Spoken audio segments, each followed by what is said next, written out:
Have you ever felt a certain way your whole life and you thought it was completely normal, and then you read something and realize that it describes exactly how you have felt your whole life, and that a lot of people don't actually experience that, and that you might be a bit different?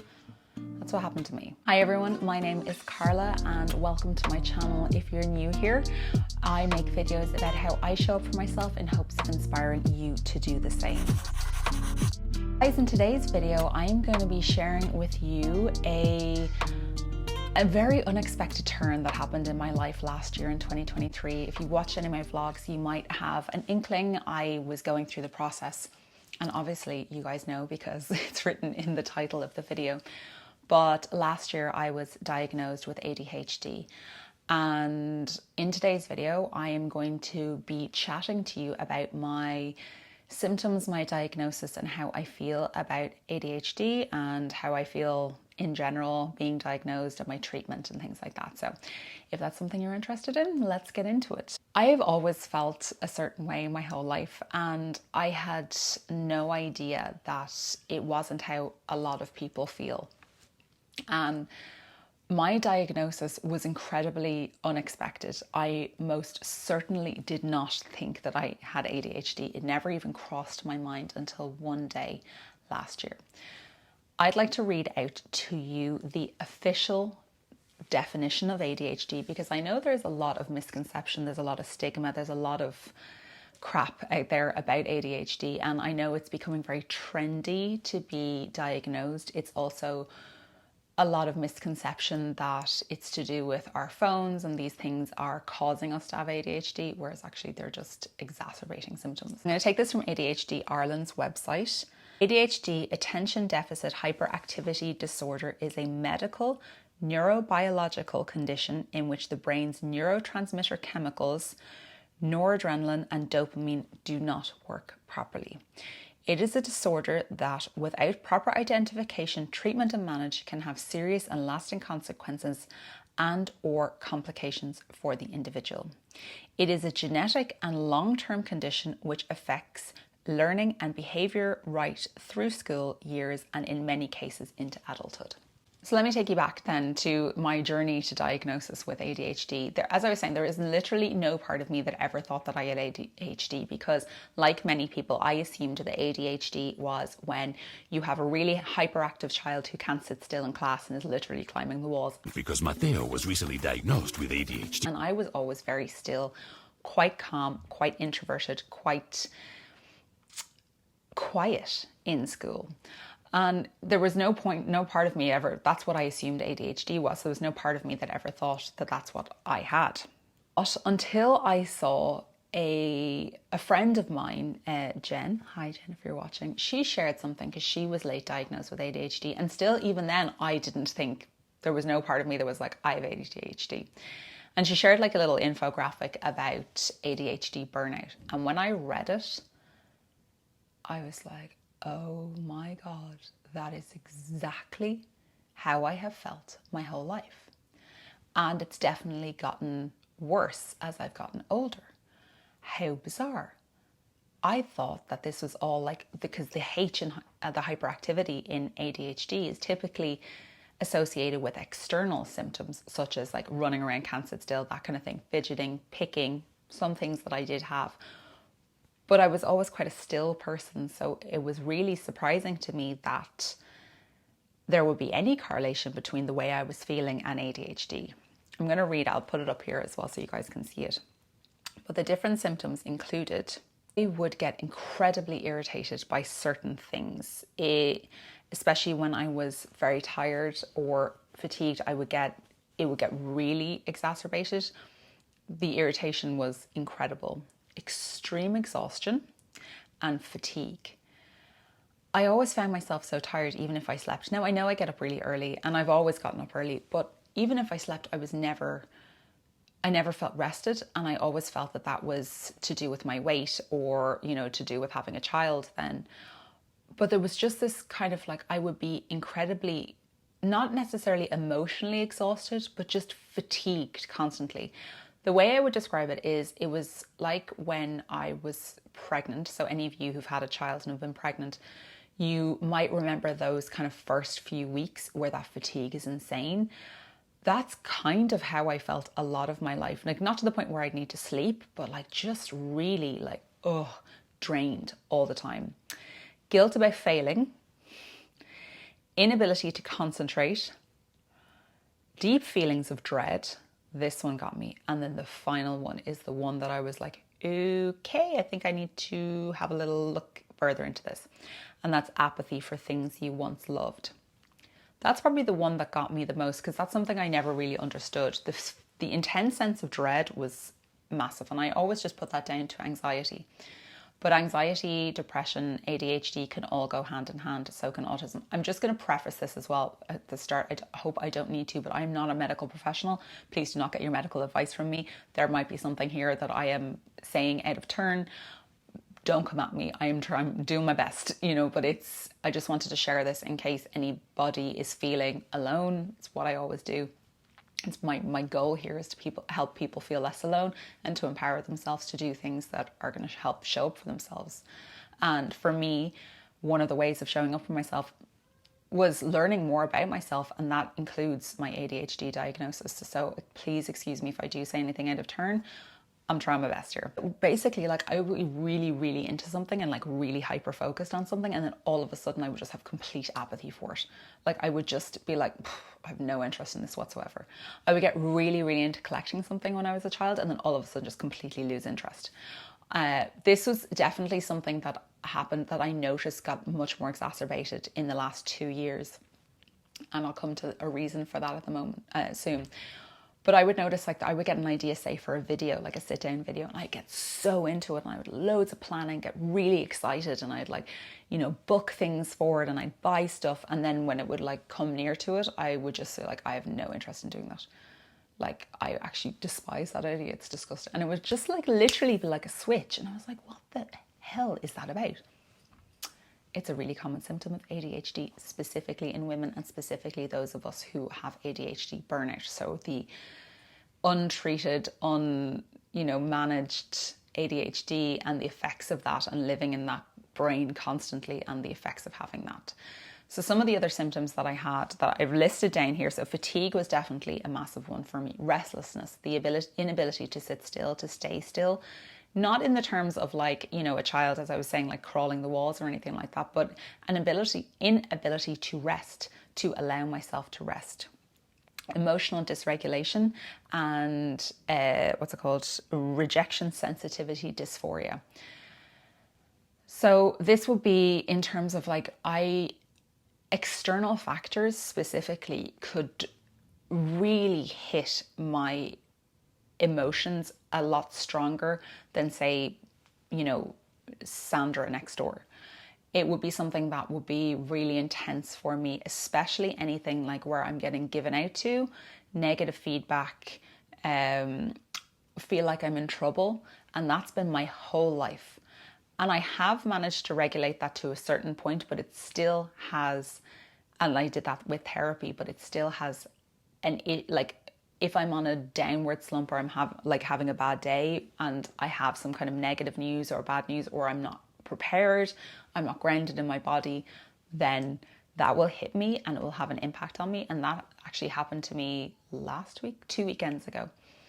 I got some just awful stuff and I wasn't prepared for it. It wasn't in the usual place that I would get delivered awful stuff, and like on the internet, and I wasn't ready for it. So I didn't have like my barriers up, my boundaries set. I was very much so in a relaxed state, and that hit me. And it definitely felt like I had personally been rejected. And that is something that happens with ADHD. So instead of just feeling like you're like getting a knock, or like, being like told something, can you just redo that? You can take it on, internalize it, and continue and build a narrative, and just have this like really, really deeply rooted within you. And then there would be the inability then to regulate my emotions as well. That came with that.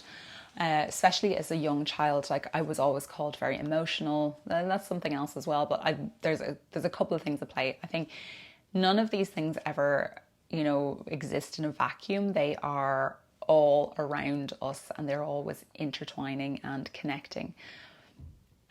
And when at a low ebb, they can be exacerbated quite considerably. And in December 2022, I was definitely in full-blown ADHD burnout, and my rejection sensitivity, dysphoria was through the roof. I just felt like I kept getting knocked back, and it basically led me back into postnatal depression. So like I was in burnout, then it led to depression, my depressive symptoms exacerbating. So it was just like all these kind of things just lovely and interchange. And a lovely friend, Katrina, online, she calls it being neurospicy, and I just love that term because it is like how things manifest themselves in different ways, like living with lifelong depression, anxiety, disordered eating, and now realizing that I have ADHD. It's like, oh great, my brain works in a very different way. And it's about finding ways to make my brain work for me and to make it beneficial for me. So there are a couple of my symptoms: impulsivity, especially with spending and things like that, lack of attention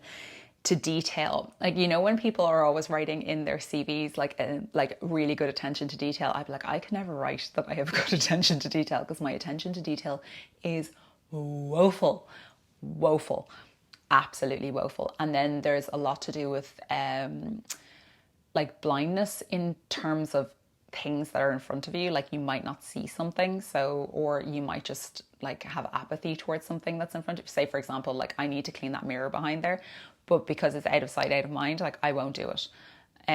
There's also things to do with like planning and organizing, getting really overwhelmed, and then I will like plan something really well, and then I'll just ruin my plan. I'll just decide that I'm not going to do that, even though it's like a perfectly well thought out plan. And my brain is like, no, I'm not going to do that. That's fun. And then things that specifically when it came to being a child and having ADHD as a child, I know that one of the biggest ones for me was inability to retain attention on a subject that I had no interest in, or being taught by somebody I had no interest in. I had to connect with and feel whatever it was. So for example, English. My English teacher was amazing. English, I love English. I love reading. I love books. I love stories. I love the language. I love speaking, communicating. It was fascinating to me. It made sense to me. My teacher taught it with passion and gusto, and I felt really in the way she taught made me excited about it. I also had a wonderful teacher for maths from first to fourth year. We have 6 years in secondary school. He was brilliant. The way he taught was so different, and it just clicked. My brain, and I'm pretty sure he had autism now that I think about it, or was somewhat on the spectrum, and possibly had ADHD as well. And the way he spoke, just, it worked for me. And then he left the school, and because my grades had been so good in maths, because of the way he taught, I got put into like the maths class with the like people who went to do maths in college, and the teacher, I just couldn't get it. I shut down. My brain just shut down, and I could not retain any information. And I still have dreams about maths class for my leaving cert, or my maths exam for my leaving cert to this day. Because if I'm not interested in something, I have pure apathy for it, and I will not engage in it in any way, shape or form. Once I saw that meme from Jen, then it kind of planted a seed again in my head where I was like, maybe I should look a little bit further into this. And I did that kind of with the purpose of seeing if there was something, like if Vincent maybe had ADHD, because there was a couple of things then that I had seen, and I was like, maybe he has it actually. It would kind of make sense for some of these things.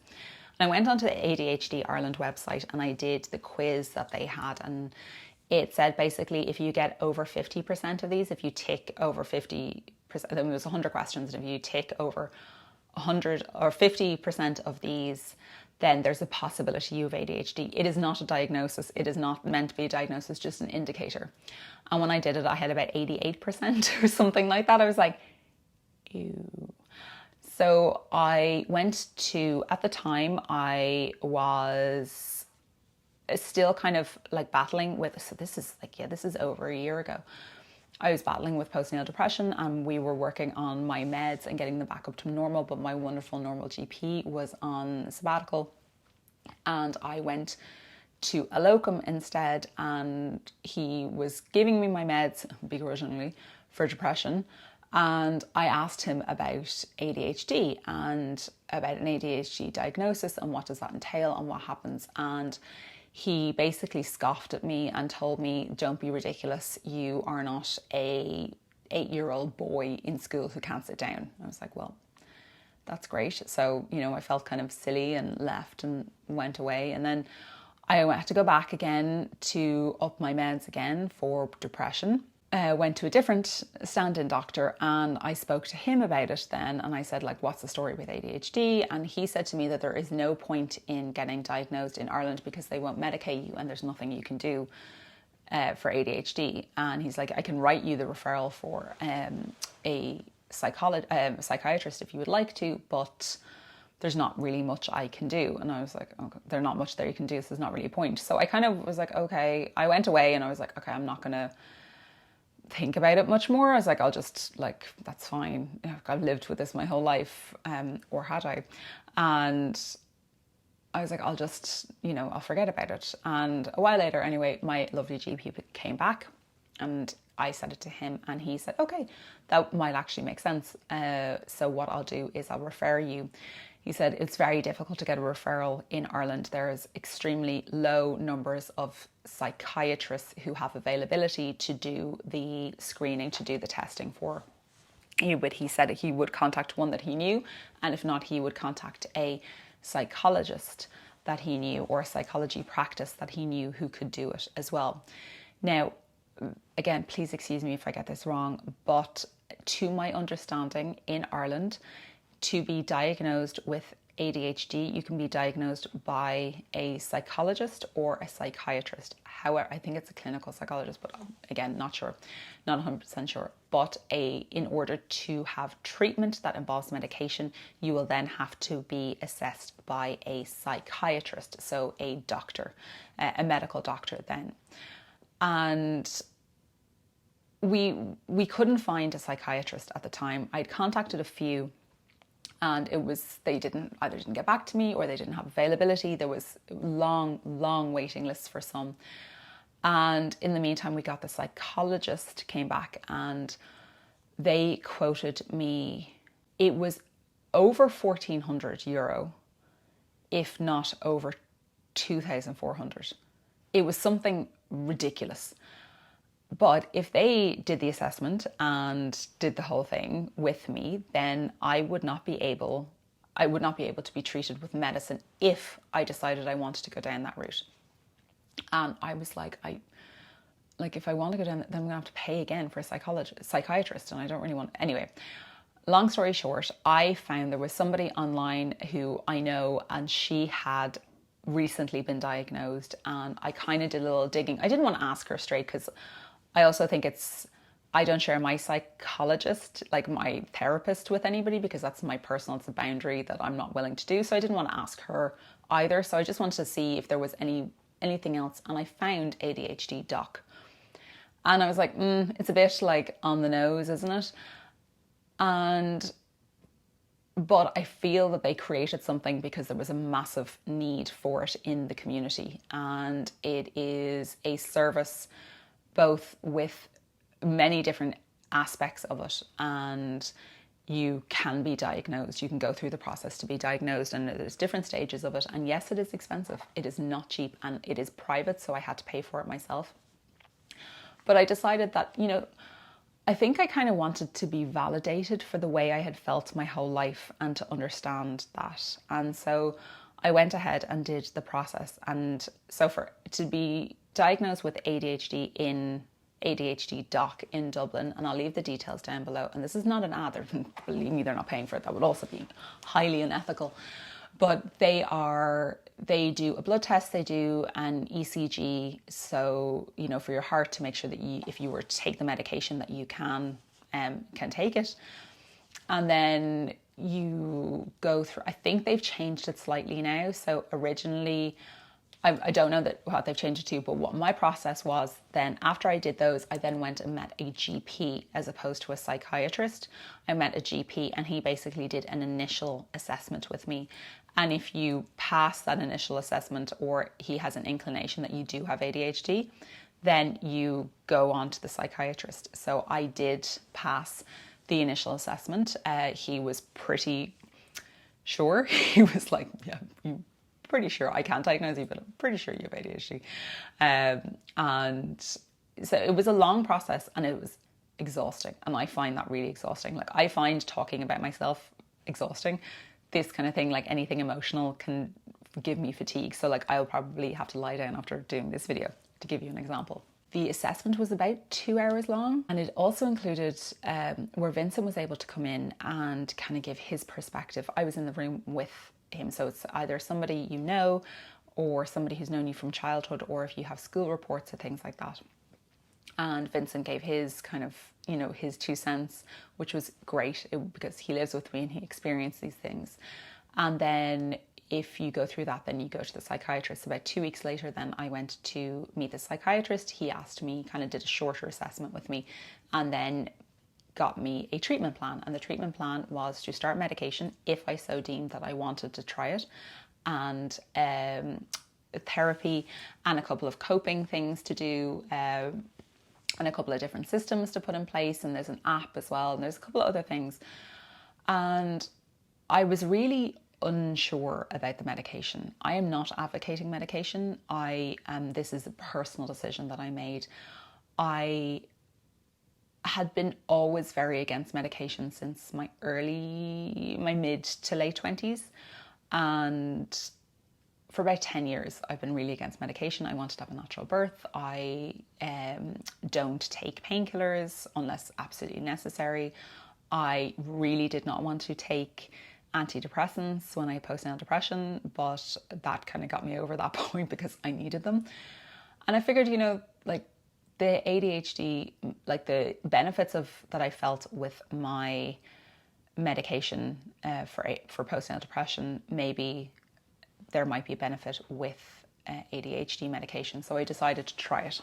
And I went on a very, very low dose, and then you're increased similar to a SSRI if you've taken one before, but it's not. It's basically amphetamines. And what would happen is, so say somebody who doesn't have ADHD would take an amphetamine, it would make them really like jittery and, speedy, whereas somebody with ADHD, it will regulate and calm them. Oh, sorry, keep meaning to say this. The number one symptom that I had of ADHD was racing thoughts. My brain did not ever shut down, ever. And it would be like thought. And it was like basically like do you know those old projector, like projectors where you'd show like photographs years ago, like that, or like swiping on something. It was just like next. And I'd be like, oh no, wait, I haven't caught up with any of those. That's what my brain was like constantly, all the time, my whole life. That's what my brain has been like. And I didn't realize that wasn't normal. Anyway, we started off on the meds. I didn't feel anything for the first while. I didn't feel anything. We kept adjusting until we got to a dose there where I started to feel a difference. Now, I have been on the meds for about 8 months now, I think, give or take, 6 to 8 months. And I continue to take them. I did stop, funnily enough, over the last 4 days. And there are times where I will feel like I don't have ADHD. And I think that's a societal thing as well, because there's a lot of stigma around ADHD. There's a lot of kind of doubt over the validity of diagnoses. There's around the validity that ADHD even exists and that it's not just trendy. It's like, I started to doubt myself that I had ADHD, which is ridiculous, because not only had I been diagnosed by a GP, my GP, and my therapist, and who can't actually diagnose you, plus a psychiatrist. It's like, yeah, it kind of makes sense. Like when I said it to my therapist that I kind of felt like I might have ADHD, she was like, oh, that would make a lot of sense. I was like, okay. But again, she's a therapist, she's not a doctor, so she couldn't diagnose me. I haven't taken them, but I didn't actually take them for the last 4 days until yesterday. Again, and it's crazy the difference. when you take a break from them, and then I'm not advocating taking a break, not taking a break, I'm not advocating medication or anything like that. Please, this is just my story. But when I stopped taking them and then I retook them, it was like I got switched back on again. Like what would happen to somebody who doesn't have ADHD who took meds? It's actually is what I used to have to do was I used to have to take caffeine. It was probably the biggest indicator that I had ADHD, kind of unknown symptom, was that I needed caffeine every morning to regulate me. And I thought that was just caffeine addiction. But caffeine is a stimulant, and the stimulant helped to calm me down so that I could focus to work. Not to the same extent that the meds did, but still to a certain point. Now, I cannot take caffeine plus my meds. I have to drink decaf now. To give you an idea, I also can't really take sugar. It can make my heart race. In terms of my treatment plan, I take my meds. I also do some shadowing. So I know that for example, I work best with noise and background noise and people around me. So that's why you'll see me work in coffee shops a lot. It's a coping way. It's a way to help me to focus, is with noise, as opposed to being like, if you stuck me in a room that's quiet on my own, like I would just be like my procrastination would be through the roof. Procrastination is one of my biggest symptoms as well. But it has been helped by the medication. Also, I will do the Pomodoro technique, which is 40 minutes of active work, where you basically turn on a timer and you focus for 40 minutes and then you take a break. That does help me. I know that my friend Kirsty does a thing called Workflow, which is basically like a membership thing where you kind of go on Zoom-ish with people and you set a certain amount of times, you set a goal for that time and then you go for that time. And there's a wonderful thing, like I make ADHD work for me as well, because with tunnel vision with ADHD, so where you basically get totally lost into something, if I'm doing something that I really love, it's amazing. Like I can plow through things, I can get so much done in such a short amount of time. If it's something I don't like, it can be a very, very different situation. But it's an interesting, it's very much so, as Katrina calls it, neurospicy. It's a different way, and it's understanding that. Now, I have alluded a couple of times to like something else to do with this. So there is evidence to state that trauma can increase the symptoms of ADHD. And I had an incredibly traumatic birth experience when I had Brannock, and then postnatal depression. And we do believe, the psychologists, psychiatrists, we believe that my ADHD symptoms were exacerbated then. So the reason that I wasn't diagnosed necessarily prior to adulthood, or that I wasn't as obvious, or I didn't display as well throughout my childhood, my 20s, is because my ADHD symptoms were manageable and they weren't as obvious as some of my other symptoms. Like I was for example, I was a highly functioning depressive person, a highly functioning person with depression my whole life. But because I was so highly functioning, my depression went unnoticed for my entire life. And so after having I did have an incredibly traumatic birth, as many women experience. And that changed something, I believe, in my neurotransmitters and my brain waves, and caused my ADHD symptoms to be exacerbated. And that is how then I ended up understanding more and seeing them more and feeling them more. And then when I saw that thing that Jen shared, that's what changed everything for me. To be diagnosed with ADHD gave me a validation that how I felt wasn't my fault. It wasn't something I was doing, that it wasn't something that's wrong with me. It was just that I have something that's different, and being different is wonderful. Being different makes me who I am and makes all of us who we are. Another thing that I do that really helps me and my ADHD at the moment is pre-planning. So planning things that I'm doing. So planning food, planning my work specifically, planning my weeks, planning my days, and having those plans set out for me beforehand and doing them in the future, especially when I'm like in a good flow and I'm like doing everything that I need to do. Sleep really has an impact on me for my ADHD. Pre-planning things and having somebody to help you to plan. So I have a personal assistant who works with me a few hours a week. I have Vincent who helps me to kind of regulate and plan things and work together. So I have ways of dealing with it, plus the medication, plus kind of the general lifestyle benefits, good lifestyle habits have all worked together for me to help me to be functioning and to do the best that I can. It might not be the way that some of you choose to do it, but I would be really interested to hear. I know when I shared this on Instagram not so long ago, a lot of people were really, really interested, and a lot of people have been diagnosed, and a lot of women have been late diagnosed as well. I'd love to know your symptoms, your coping mechanisms as well. So if we can open up that conversation in the comments down below, because I'd love to learn from you guys.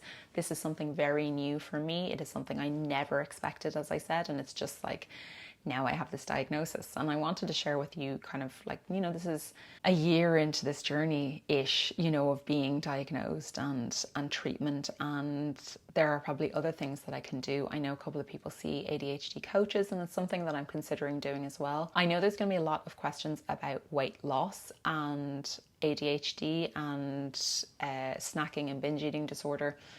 And I'll probably go through some of that in a different video. So if you guys would like to do a Q&A as well, please leave me any questions down below that you might have, and I can do a second parter to this. And then, yeah, that's pretty much it. That's the whole video, guys. I hope you've enjoyed it. And probably actually one of the symptoms is why I ramble so much is because I go on trains of thought. So that's why my videos are so long. But I hope you guys have enjoyed this. Please leave me a brain emoji down below, or 3 brain emojis down below in the comments if you've made it this far. Share your experience with ADHD, how you have managed it, and your treatment plans and what you do to help you, and also any questions that you have. So because I'd be happy to do another video and a Q&A about this. So guys, thank you so much again for your support. Please don't forget to subscribe to this video or to my channel. If there is somebody you think that might benefit from watching this, please do share it with them. Every time you like, comment, share, make sure you're subscribed. All of those things really help to grow this channel and help to grow this community, and hopefully we can share just a little bit more kind of lighthearted joy, a bit more about self-care and showing up for yourself with more people around the world. So I appreciate every single time you guys do that. I will love you and leave you, and please don't forget to show up for yourselves. Bye guys.